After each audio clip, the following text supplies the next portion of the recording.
छोट्या पडद्यावरील प्रसिद्ध मालिका तारक मेहता का उल्टा चष्मा याविषयी एक मोठी माहिती समोर आली होती। या शो मध्ये रोशन सिंग सोडी भूमिका साकारणारा अभिनेता गुरुचंद सिंग बेपत्ता असल्याची माहिती। या प्रकरणी अभिनेत्याच्या कुटुंबियांनी पोलिसात धाव घेतली असून अभिनेत्याचं अपहरण झाल्याचा गुन्हा दाखल केला आणि आता पोलीस या प्रकरणात तपास करत आहेत। अभिनेता बेपत्ता झाल्याची माहिती 26 एप्रिलला समोर आली होती। त्याचे वडील हरगीत सिंग यांचा मुलगा 22 एप्रिल पासून बेपत्ता असल्याची तक्रार दिली होती। गुरुचंद सिंग मुंबईला जाणार होता, त्यासाठी 22 एप्रिलला रात्री 8:30 वाजताची फ्लाईट होती, पण तो विमानतळावर गेलाच नाही।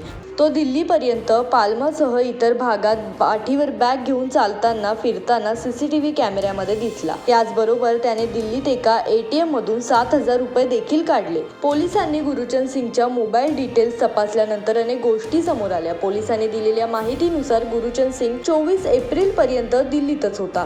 त्यानंतर त्याचा मोबाईल बंद झाला। 24 तारखेला तो पालम येथील त्याच्या घरापासून फक्त 2 ते 3 किलोमीटर अंतरावर होता। काही मीडिया रिपोर्टनुसार 50 वर्षीय गुरुचंद सिंग लवकरच लग्न देखील करणार होता। तो आर्थिक अडचणीत होता। या संपूर्ण चर्चांबद्दल एका वृत्तवाहिनीने गुरुचंद सिंगच्या कुटुंबियांना विचारलं असता त्याचे कुटुंबीय म्हणाले की त्यांना गुरुचंद सिंगच्या लग्नाबद्दल काहीच माहिती नाही। या सगळ्या बातम्या कुठून येत आहे हेही माहिती नाही। गुरुचंद सिंगच्या नातेवाईकांनी दिलेल्या माहितीनुसार अभिनेत्याचे वडील आता बोलण्याच्या स्थितीत नाहीत आणि त्यांना अजूनही या प्रकरणी कोणती ही अपडेट मिळालेली नाही। रोशन सिंग सोडीच्या भूमिकेतून गुरुचंद सिंग यांना घराघरात ओळख मिळाली। तारक मेहता का उल्टा चष्मा या कॉमेडी शो मध्ये त्यांनी अनेक वर्ष काम केलं, पण कुटुंबाला वेळ देण्यासाठी गुरुचंद सिंग यांनी 2020 मध्ये तारक मेहता का उल्टा चष्मा हा कार्यक्रम कायमचा सोडला होता। त्यानंतर तो मुंबईहून दिल्लीला स्थायिक झाला।